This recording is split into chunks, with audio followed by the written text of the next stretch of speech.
Janet, I had fun today. The food at the restaurant was delicious. Above all, your fiancé Bob was so nice that my heart was pounding. Susan, you were very excited today. Yes. It's a rare experience to have dinner with both families. That's true. But I never thought you would marry someone from our company. We work together at our dad's company, but we work in different departments and on different floors, so we don't get a chance to see each other at all. That's true. Hey, how did you get close to him? To be honest, I had the impression that your taste in men wasn't that good. I was really surprised that you got a catch like him. Oh, wow. You know, your ex-boyfriend was a plain, unremarkable guy. He was honest and a very nice guy. Honest. To me, he seemed like a dull, nerdy guy. Well, you were also rather plain type, so you two were a good match. But Bob is stylish and has good taste. And he works for our company, so he must have a steady income, right? He started working here the same year as you. And he's in the corporate planning department now, right? Yes. That department is full of elites. They say it's the starting point of a career path. You did a good job catching him. He's too good for you. Tell me, how did you get him? How? We just happened to be next to each other at a company party and hit it off. He and I both enjoy watching movies. We started talking about movies, and we decided to go to the cinema together. And you guys have become an item. After all, it's more fun to be with someone who has the same interests as you. Well, I'll ask him to go to the movies next time. What? You mean the three of us, including me, right? No way. It's just me and him. Huh? After the movie, we'll go out for a drink, and maybe we'll get to know each other better. Wait, what are you talking about? He is my fiancé. That's why I'm asking him out. What? Because I can't believe that you are marrying someone like him. I'm kind of frustrated. You two are in the same department, so you met first, but I'm definitely a better match for him. You don't mind me going out with him, right? You're my big sister, so please give him to me. You know, stop messing around with me. I'm serious. You've always wanted my stuff, haven't you? Toys, clothes, whatever I had, you tried to steal them. I can't help it. I just want what you have. But he is not a thing. It's not something I give away. Then I'll just take him. What? Actually, I exchanged contacts with him today. No way. When did you... It's as if he's mine now. We work at the same company, just on different floors. There's plenty of opportunities. Give me a break. Do you even know what you're doing? I mean, are you hiding something from him? Hiding? About your chronic disease. That's... I knew you were hiding it. You shouldn't trick him. I'm not tricking him. When I was a kid, I was in and out of the hospital. But I am much stronger now, and I can live a normal life. I'm under observation, so it's not like I have a chronic illness. I don't take medications regularly, and I don't have to tell him that, do I? But being under observation doesn't mean that you're perfectly healthy, does it? And like you, I rarely catch a cold. and I got all A's in my medical checkup. And I'm 5 years younger than you. If he sees me, younger and healthier, he will choose me. Wait, Susan, are you going to tell him about my disease? Of course. You shouldn't hide things from your fiancé. Don't do that. I'll tell him about my illness. When are you going to tell him? Isn't it too late to tell him after you get married? I mean, can you have a baby with a body like that? My doctor says this doesn't affect my pregnancy and delivery. This is personal. You have no right to tell him. As your sister, I can't keep it from him. If you ruin his life, it would be a big problem, wouldn't it? That won't happen. I hope not. If your illness suddenly gets worse and you collapse, he will be shocked. If anything, Janet, you can collapse and be taken to the hospital. Huh?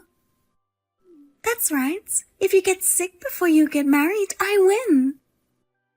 If you stay in the hospital for a long time, you can't get married. In the meantime, I'll make sure him and I get to know each other better. Don't be ridiculous. I'm going to tell him about my illness. He knows that I'm not that strong. Susan, don't do anything unnecessary. I'm only going to tell him the truth. That's not what you're supposed to do. We're engaged. Don't be a pain. Bob, tomorrow is Saturday and we are off work. Why don't we go look for a wedding venue? Oh, sorry. I have plans tomorrow. You said that last week too, and we didn't do it. We don't have to be in such a hurry. There are tons of wedding venues out there. Why don't we go look next week? Even so, it's better to be close to where our parents live. Besides, according to my friends, popular wedding venues fill up quickly. If it's not a good location, it'll be hard for our relatives to come. Don't worry, we'll figure it out. Well, by the way, when are we going to get the marriage certificate? Marriage certificates? We are supposed to register first and then have the wedding, aren't we? I think it's better to get the registry done before we get too busy with the wedding. Well, we could do it after the ceremony, right? Huh? It can't be helped. I'm so busy with work. I can't go to the office when it's open. But can't you leave a little earlier for a day? It's an important once-in-a-lifetime thing. Don't rush it. Let's wait until I'm settled down with my work. Bob, you've been acting weird lately. What? After we met our parents and started talking about the wedding, we've stopped moving forward. You think? You're still not looking for a place for the wedding. You're even trying to delay the register. You don't want to marry me anymore? No way. I'm worried because you're acting weird. You're thinking too much. Don't worry. I'm just busy with work. I'm positive about our marriage. By the way, there's something I want to check. Check? About the future of the company. About the company? You're the president's daughter, and you're a candidate to be the next president. If I marry you, I'll be the husband of the president's daughter. I myself could be a candidate for the next president, right? Well, I think so. But why are you asking me that? Let me get straight to the point. If I marry you, what are the chances that I would be the next president? I think it would be big. When I think about having a baby, there will be a period of time when I can't work.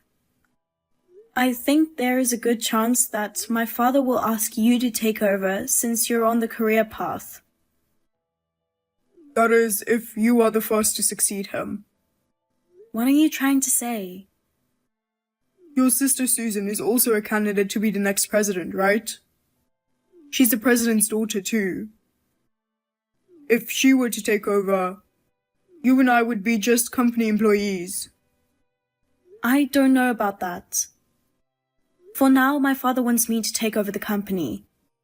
If nothing happens, I don't think my sister will become the president of the company. There. What? You just said that if nothing happens, right? You have a disease. There is a chance that it could get worse and you would not be able to work, right? And you wouldn't be able to be the president. Then she would be the next president, right? Well, but I can't imagine my illness getting worse. Even though I'm under observation, I'm living life like everybody else and I'm working just fine. That said, you never know what's going to happen. To be honest, I'm worried. Of course, I don't know what's going to happen in the future, but I can tell you this for sure. I'm not going to leave the company for an extended period of time because of my illness. My sister will not take over. Are you sure about that? Alright then. Let's go get the marriage certificate soon. When can we do that? Well, next Wednesday. I'll finish work early. We can go register the marriage together. Okay. Thank you. Bob, sorry about today. It was the day we were supposed to get married. I ended up in the hospital. I didn't expect to have an accident on my way to work. A car ran a red light right in front of me. I pushed the brake pedal hard, so luckily I didn't get hurt.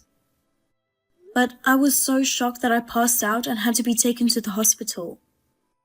But don't worry. Doesn't look like the disease has come back. I'm staying in the hospital for a couple of days to be safe. But as soon as I get out of the hospital, let's go register our marriage.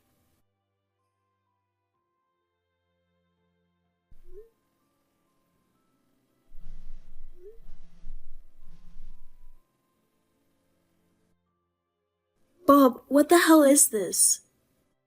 I just got back from the hospital. All your stuff is gone.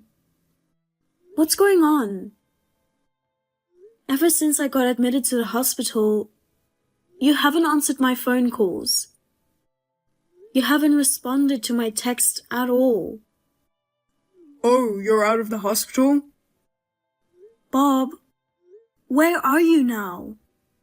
I moved out. Huh? And also, I already submitted the marriage certificate. Wait a minute, what do you mean? You've already registered our marriage? But you moved out? We haven't registered our marriage yet, have we? I had an accident on my way to work on the day we were supposed to get married. I'm telling you, it's not the marriage certificate with you. What do you mean? I got married to Susan, and what I submitted was my marriage certificate to her. Marriage certificates with her? Because if I marry you, our future won't be so bright. What are you saying? Don't tell me you think I'm serious with you. What? Who would want a plain and uninteresting girl like you? I prefer a younger and prettier girl. Like Susan. What? Then why didn't you ask her out first? The only reason I approached you was because I wanted to be the company president. You said you're going to take over your father. I thought that if I married you, I might have a better chance of becoming the president down the line. That's why I proposed to you, and now here we are. You said that your illness couldn't get any worse, but you got hospitalized. It wasn't because of my illness. I just fainted from the shock of the accident that happened right in front of me. But that doesn't change the fact that you collapsed. That means you're weak. On the other hand, Susan, who's healthy and strong, is more likely to succeed him, right? I chose her because it would be the quickest way to become the next president of the company. You mean you didn't want to marry me? You're just realizing that now? Well, I got locked out. After we got married and you become ill, it would have been a disaster if I had to take care of you in bed. Wow, I didn't realize you felt that way. You're just the company president's daughter, and a possible successor. I feel sorry for you. You ruined your life on the day you were going to marry. But it's your own fault for being sick, so don't blame me, okay? I have the right to live happily. That's why I got engaged to your sister. I'm going to cut you off. Stay in the hospital for the rest of your life. You'll regret it. What? I'm not going to regret anything. I'm going to marry Susan and become the president. I'm telling you, don't depend on me for help afterwards. That's my line. Stop acting tough. See you later.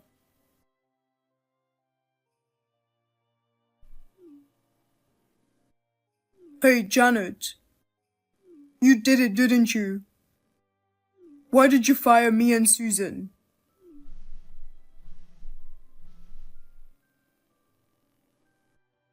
Don't ignore me. Say something. I mean, where are you right now? I went to our old apartment. It was empty. I went back home. What? Home? Because I'm about to take over from my father. I have to study. Huh? Wait a minute.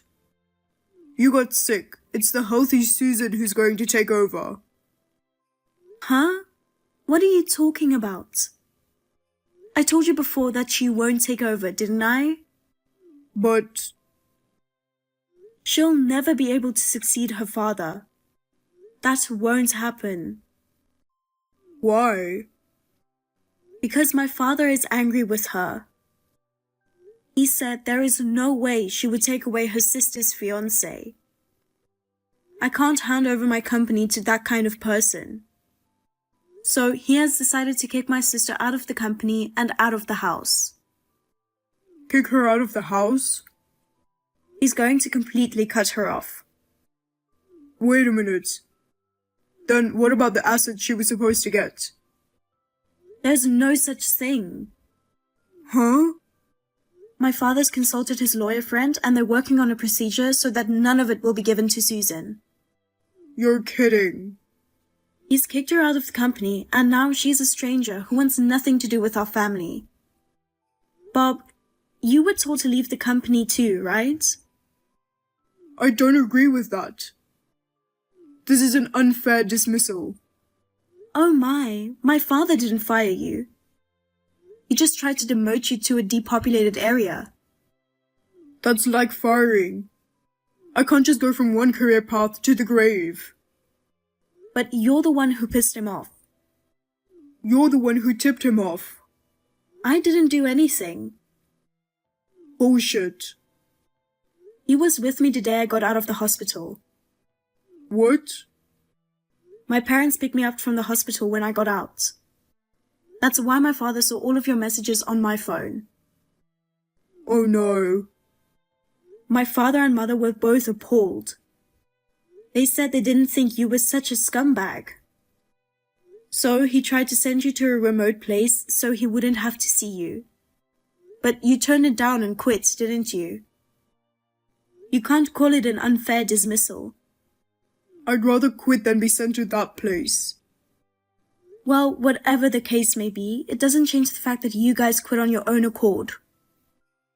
Good luck. I'll take over from my father and make the company even bigger. Wait. Let's go get the marriage certificate now. Huh? I was wrong. I should have trusted my first instinct and married you after all. The person I really love is you. She seduced me and I got confused. I love an honest woman like you more than a frivolous woman like her. I'm really sorry. Let's get back together. Hey, let's get registered and go look for a wedding venue too. I can't wait to see you in your wedding dress. You'd look great in any dress. Idiot. Huh? I realized I didn't have good taste in men. I learnt it in a hard way. I mean, you were reluctant to go look for a wedding venue. You kept putting off the registry. I knew something was wrong at that point. After all, you don't care who you are married to. You just want to be the president. Well, I thought I'd be lucky to be the next president, but I only love you. Unfortunately, there's no going back. We're done. Thank you for everything. Goodbye. Wait a minute.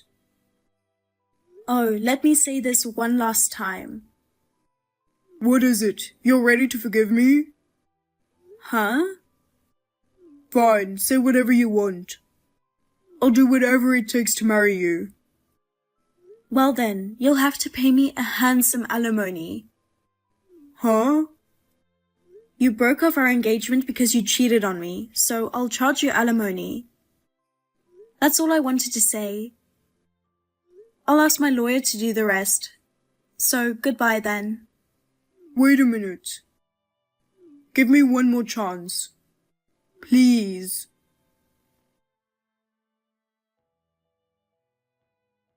After that, Bob persistently tried to get me back together. I blocked both his phone calls and his texts, and asked my lawyer to take care of the rest. The divorce was finalized, and Bob and Susan were charged alimony.